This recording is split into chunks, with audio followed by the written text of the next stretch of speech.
Hey guys, it's me, the Bombay Chef Varun Inamdar, and welcome to Rajshri Food. Today, I'm going to show you a very quick, simple and easy recipe of a Dal Palak. Not just any Dal Palak, Chana Dal Palak.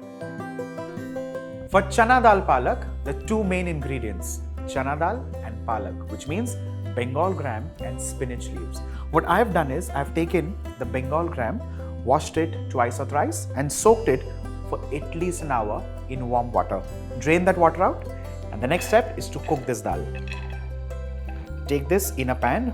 I'm deliberately not using a pressure cooker or a pressure pan because I still want the dal to be slightly undone when I make the mixture of the dal.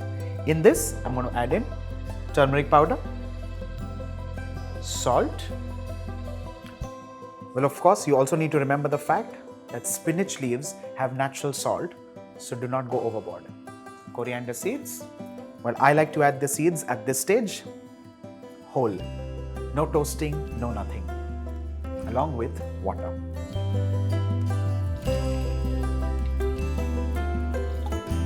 Let's mix all of this well. And now, turn the flame on. The whole idea here is to ensure that the dal gets cooked. Now, how much cooking is required? You need that one little grain within the dal still undone, still uncooked, so that finally when we transfer it in the mixture that we're now making, the dal gets completely cooked while still holding its shape. Very important. This is not like your pigeon pea dal that we make or your dal palak that we make, which is extremely saucy, almost like a dal with palak here and there. This is very different. It's almost dry. Well, just to let you know, this dal can be made in two ways. One is this whole saucy dal-like version, which goes wonderfully well with jeera rice or something like that. This version can be eaten with a luchi or a puri or a chapati or a fulka or a paratha, because this is almost like a drier version which could be served in a saucer. Now the next thing is to make the masala, for which of course I'm going to begin with oil. But before that, let's prep a few things. I'm going to take an onion, a red onion, and chop it nice and fine.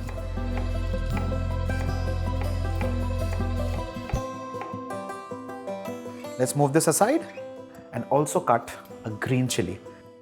Let's remove the stalk and cut this slightly chunkier.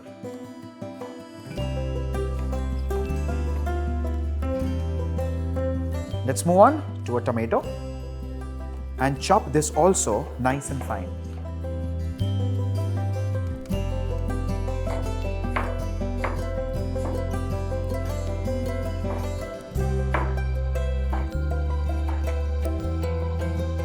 While prepping for all of this, do not forget the fact that the chana dal is getting cooked here.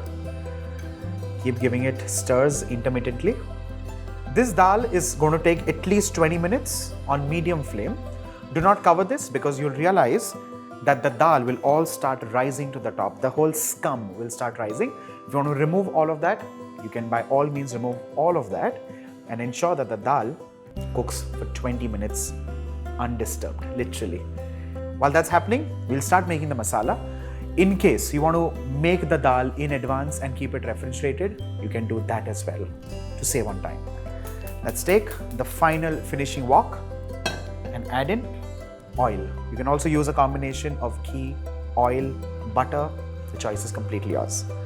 Once the oil heats up, let me begin with adding cumin seeds.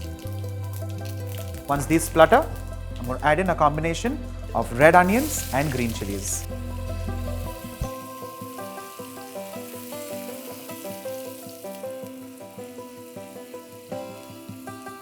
Once this onion just kind of begins to turn golden brown in color, I'm going to add in a combination of paste, which is ginger and garlic. What I do for my paste of ginger and garlic, and you all know that by now, I take 1 cup of garlic peeled and half a cup of ginger, and to this I throw in 3-4 spicy green chilies for that wonderful paste of ginger and garlic. Let me stir this till the raw flavor goes away, and also do not forget that the dal is getting cooked. Let's stir that as well, and at this stage you can just pick some like so and just press this. It still would take another 5 minutes. And trust me, by that time, our masala would be done and ready. Let's slide in chopped tomatoes. Let's stir this well on high flame till the tomatoes are nice and soft. The tomatoes have become nice and pulpy, and that's exactly how we're looking at.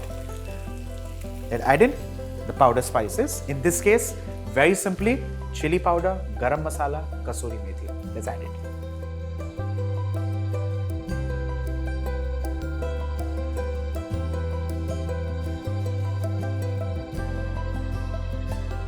What you could also do is, while adding the kasuri methi or just before adding the kasuri methi, you could just lightly toast it and crush it. Just a tip. Let's mix this well.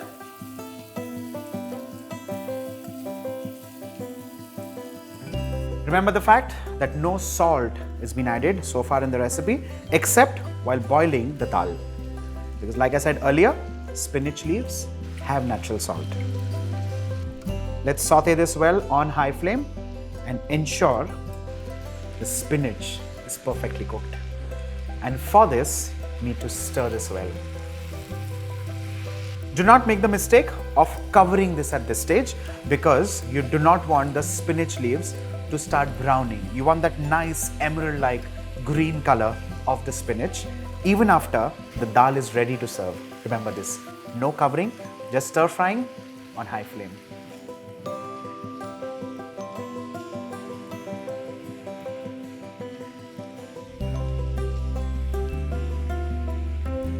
Once the spinach gets sauteed and almost 3/4 done, time to add in the chana dal. But before that, let's check if it's cooked.